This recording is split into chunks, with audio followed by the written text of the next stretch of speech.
ஒரு வீட்டில் கடவுள் வசிக்கும்போது உங்களுக்கு இந்த 10 நல்ல அறிகுறிகள் கிடைக்கும். தினமும் காலையில் இப்படிப்பட்ட சைகைகள் உங்களுக்கு தெரிய ஆரம்பிச்சா உங்கள் வீட்லேயும் கடவுள் இருக்காங்கன்னு புரிஞ்சுக்கணும்.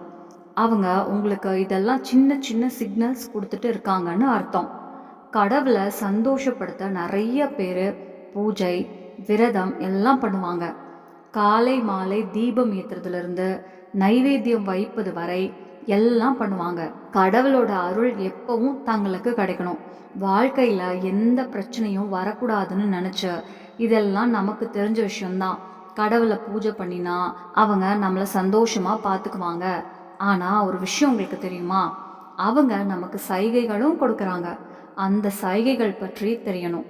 கடவுளோட ஸ்பெஷல் ஆசீர்வாதம் உங்கள் மேலே இருந்தால் அதுக்கான சின்ன சின்ன சிக்னல்ஸ் உங்களுக்கு கிடைக்கும். ஒரு வீட்டில் கடவுள் இருக்காங்கன்னா அதை நாம் உணர முடியும். சில சமயம் நாம் பார்த்தாலும் அதை பெருசாக எடுத்துக்க மாட்டோம். அது ரொம்ப தவறு.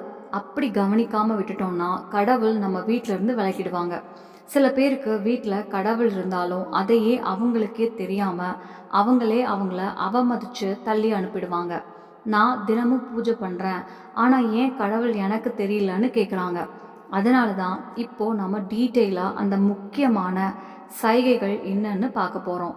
உங்கள் வீட்லேயும் கடவுள் இருக்காங்கன்னு எப்படி தெரிஞ்சுக்கலாம்? ஆனால் அதுக்கு முன்னாடி உங்களுக்கும் லக்ஷ்மியோட ஆசீர்வாதம் எப்பவும் இருக்கும். இந்த வீடியோவுக்கு ஒரு லைக் போட்டுட்டு உங்கள் ஆன்மீக தமிழ் சேனலையும் சப்ஸ்கிரைப் பண்ணிக்கோங்க. கமெண்ட்டில் உங்கள் இஷ்ட தெய்வத்தையும் கண்டிப்பாக எழுதுங்க. நம்பர் 1, பிரம்ம முகூர்த்தத்தில் எழுந்திருப்பது. தினமும் காலை 3 மணி முதல் 5 மணிக்குள்ள உங்கள் தூக்கம் தானாகவே திறந்துட்டா அதுவே ஒரு பெரிய சைகை. இல்லைன்னா அந்த நேரத்தில் நீங்கள் கனவை பார்த்தா கோவிலில் பூஜை பண்ணுறது மாதிரி, மந்திரம் ஜெபிக்கிறது மாதிரி இருந்தால் அதுவும் கடவுள் உங்கள் வீட்டில் இருக்காங்கன்னு காட்டுற சைகை. அதே மாதிரி அந்த நேரத்தில் சங்கு ஓசை கேட்குறது கூட ரொம்ப நல்ல அறிகுறி. ரெண்டாவது, ஒரு விசித்திரமான நறுமணம். காலையில் குளித்து ரெடி ஆனதுக்கப்புறம் திடீர்னு ஒரு வித்தியாசமான வாசனை உங்களுக்கு வரும். அந்த வாசனை வீட்டு எல்லா மூலையிலிருந்தும் கூட வரும். ஆனால் அது உங்களுக்கு மட்டும்தான் தெரியும். வீட்டில் வேறு யாருக்கும் அந்த வாசனை தெரியாது. அது சாதாரண வாசனை இல்லை. அது வீட்டு பூஜை அறையிலிருந்து வரும். நீங்கள் கோவிலுக்குள்ளே போன அளவுக்கு அந்த வாசனை இன்னும் அதிகமாக வரும். அது தேவதைகளோட வாசனைன்னு சொல்லுவாங்க. மனசையே கவரும் மாதிரி இருக்கும். நம்பர் 3, பூஜை நேரத்தில் வர்றவங்க. நீங்கள் பூஜை பண்ணிக்கிட்டு இருக்கும்போது திடீர்னு நாயோ, பூனையோ, இல்லை பசுவோ அல்லது யாராவது பிச்சைக்காரங்களோ உங்கள் வீட்டு வாசலுக்கு வர ஆரம்பித்தா கூட அது ஒரு பெரிய சைகை. ஒரு வாரத்தில் 2 இல்லாட்டி 4 தடவை இதே மாதிரி நடந்தால் அதுக்கு அர்த்தம் கடவுள் உங்கள் வீட்டுக்கு வர்றாங்கன்னு. பசு அம்மன் ரூபம், நாய் பைரவரோட ரூபம். அதனால் இது சாதாரணம் இல்லை. அப்படி யாராவது வந்தால் அவங்கள துரத்தக்கூடாது, காலியான கையோடு அனுப்பக்கூடாது. உங்களால் முடிஞ்ச அளவுக்கு ஏதாவது கொடுத்து மரியாதையாக அனுப்பணும். நம்பர் 4, கனவுல கடவுள் தோன்றுவது. இரவு தூங்கும்போது உங்களுக்கு அடிக்கடி கனவு வர ஆரம்பிச்சு அந்த கனவுல கோவில், கடவுள் சிலை இல்லை கடவுளோட படம் தெரிய ஆரம்பிச்சா அதுக்கு அர்த்தம் கடவுளோட அருள் உங்கள் மேலே இருக்கு. சில சமயம் நீங்கள் ஏதாவது வாங்க போகிறீங்க அல்லது ஒரு முடிவெடுக்க போகிறீங்க. ஆனால் திடீர்னு உங்கள் மனசு அதிலிருந்து மாறிடும். அந்த விஷயத்துலேருந்து உங்களை தடுக்க ஆரம்பிக்கும். அதுக்கு அர்த்தம் உங்களோட கூட ஒரு தெய்வீக சக்தி இருக்குது. அது உங்களை காப்பாற்றுறது. யாருக்கெல்லாம் கடவுளோட அருள் இருக்குதோ அவங்க பணக்காரராக இருந்தாலும் ஏழையாக இருந்தாலும் எங்கே போனாலும் மரியாதை கிடைக்கும். சில பேருக்கு குறைந்த உழைப்பிலேயே வெற்றி கிடைக்கும். அது கூட கடவுளோட அருளின் சின்னம்தான். நம்பர் 5, ஆந்தை பார்க்கறது. இந்து கலாச்சாரத்தில் ஆந்தைக்கு ரொம்ப முக்கியமான இடம் இருக்குது. அது லக்ஷ்மியோட வாகனம். அதனால காலை நேரத்தில் உங்கள் வீட்டில் ஆந்தை தெரிஞ்சால் அது ரொம்ப பெரிய நல்ல சைகை. அது உங்கள் வீட்டுக்குள்ளே எங்கே இருந்தாலும் பார்த்தாலும் சீக்கிரமே லக்ஷ்மி உங்கள் வீட்டுக்கு வரப்போகிறாங்கன்னு அர்த்தம். அதுக்கப்புறம் உங்கள் வீட்டில் பணத்திலிருந்து எல்லா பிரச்சனையும் குறைய ஆரம்பிக்கும். அதோடு சேர்த்து அந்த வீட்டில் உள்ளவங்களோட சாப்பாட்டு பழக்கங்களும் மாற ஆரம்பிக்கும். பசி குறையும். குறைவாக சாப்பிட்டாலும் உடம்புக்கு போதுமானதாக இருக்கும். அந்த மாதிரி வீட்டில் இருக்கவங்க மெதுவாக மது, மாமிசம் மாதிரி விஷயங்கள்லேருந்து தூரமாக போயிடுவாங்க. லட்சுமிக்கு சுத்தம் ரொம்ப பிடிக்கும். எங்கே வீட்டில் சுத்தம் இருக்குதோ அங்கே தான் அவங்க வசிக்கிறாங்க. நீங்கள் காலை ரெடி ஆகிட்டு வெளியே போகிறப்போ வீட்டு வாசலுக்கு முன்னாடி யாராவது துடைப்பம் அடிச்சிட்டு இருக்காங்கன்னு பார்த்தா அதுவும் ரொம்ப நல்ல சைகை. ஏன்னா துடைப்பம் கூட லக்ஷ்மி அம்மனோட சின்னொன்னு நம்புகிறாங்க. நம்பர் 6, சங்கு ஓசை. இந்து கலாச்சாரத்தில் சங்கு ரொம்ப முக்கியமானது. சங்கு ஓசை ரொம்ப புனிதமானதும் கூட. எல்லா நல்ல நிகழ்ச்சிகளிலும் பூஜையிலும் சங்கு ஊதுவாங்க. நீங்கள் பூஜை பண்ணும் நேரத்தில் சங்கு ஓசை கேட்க ஆரம்பித்தா உங்கள் வீட்டுக்கு லக்ஷ்மி அம்மன் வரப்போகிறாங்கன்னு அர்த்தம்.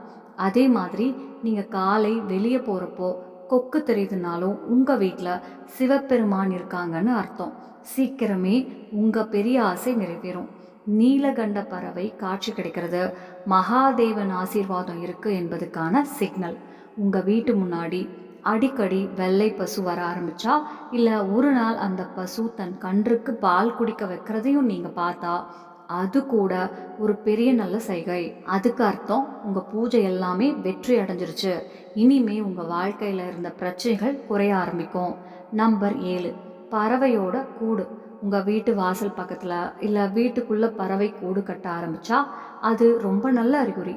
அதுக்கு அர்த்தம் உங்கள் பூஜை ஏற்றுக்கொள்ளப்பட்டு கடவுள் உங்கள் மேலே சந்தோஷமாக இருக்காங்கன்னு. அதனால் உங்கள் பூஜை வெற்றியாக முடிஞ்சிருச்சு. கடவுள் உங்கள் மேலே ரொம்ப சந்தோஷமாக இருக்காங்கன்னு அர்த்தம். பறவையையும் அவங்களோட குஞ்சுகளையும் ஒருபோதும் தொந்தரவு செய்யக்கூடாது. அதுக்கு பதிலாக அவங்களுக்கு தானம் மாதிரி தானியமும் தண்ணீரும் வச்சு உதவணும். அதே மாதிரி நீங்கள் பூஜை பண்ணும்போது மனசார உணர்ச்சியாகிட்டு உங்கள் கண்களில் தானாக கண்ணீர் வர ஆரம்பித்தா அதுக்கு அர்த்தம் கடவுள் உங்கள் மனசுக்குள்ளே இருந்த வேண்டுதலை கேட்டிருக்காங்க. சீக்கிரமே நீங்கள் கேட்ட ஆசைகள் எல்லாம் நிறைவேறும். நம்பர் 8, பூஜை நேரத்தில் வர்ற விருந்தினர். வீட்டுக்கு வர்ற விருந்தினரை கடவுளோட ரூபம்னு சொல்லுவாங்க. அதனால் நீங்கள் பூஜை பண்ணிக்கிட்டு இருக்கும்போது யாராவது விருந்தினர் வீட்டுக்கு வந்தால் அது நேரடியாக கடவுள் வந்த மாதிரி தான். அந்த விருந்தினர் உங்களுக்கு ஏதாவது பரிசு கொண்டு வந்திருந்தா அதுக்கு அர்த்தம் கடவுள் உங்கள் பூஜையை ஏற்றுக்கிட்டாங்கன்னு. அதே சமயம் பூஜை நேரத்தில் ஏற்றிய தீபம் திடீர்னு அதிகமாக எரிய ஆரம்பித்தா அதுவும் ரொம்ப நல்ல சைகை. உங்கள் பூஜை சித்தி ஆக போகிறதுன்னு அர்த்தம். கடவுளோட அருளால் உங்கள் வாழ்க்கையில் இருந்த கஷ்டங்கள் எல்லாம் முடிஞ்சு சந்தோஷம் வரப்போகிறது. நம்பர் 9, பெற்றோர் குரு வருவது. சில பேரை கடவுளோட சமமாகவே நம்ம பார்க்கணும். அப்படின்னா அம்மா, அப்பா, குரு இவங்களில் யாராவது பூஜை நேரத்தில் உங்கள் வீட்டுக்குள்ளே வந்தால் அது ரொம்ப பெரிய நல்ல அறிகுறி.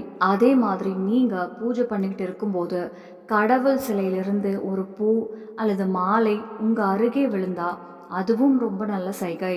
அதுக்கு அர்த்தம் கடவுளோட அருள் உங்கள் மேலே இருக்குது. உங்கள் ஆசைகள் சீக்கிரமே நிறைவேறும். நம்பர் 10, திடீர்னு நல்ல செய்தி வருவது. எதுவும் எதிர்பார்க்காம இருந்த நேரத்தில் திடீர்னு உங்களுக்கு ஒரு நல்ல செய்தி வர ஆரம்பித்தா அது ஒரு பெரிய நல்ல செய்கை. நீங்கள் யோசிக்காமல் இருந்த விஷயங்களும் சரியாக நடக்க ஆரம்பிக்கும். வேலை, பணம், குடும்பம் எதுலேயும் சின்ன சின்ன நல்ல மாற்றங்கள் தெரிய ஆரம்பிக்கும். இதுக்கெல்லாம் காரணம் கடவுளோட அருள் உங்கள் மேலே இருக்குதுன்னு அர்த்தம். அவங்க உங்கள் வாழ்க்கையை மெதுவாக நல்ல பாதைக்கு மாற்றிக்கிட்டு இருக்காங்க. நண்பர்களே, இந்த தகவல்கள் எல்லாமே பொதுவாக மக்கள் நம்பிக்கையை அடிப்படையாக வைத்து சொல்லப்பட்டவை. யாரோட உணர்வுகளையும் காயப்படுத்துகிற நோக்கம் எங்களுக்கு இல்லை. இதை பற்றி எந்த விதமான உறுதியான கூற்றும் நாங்கள் சொல்லலை.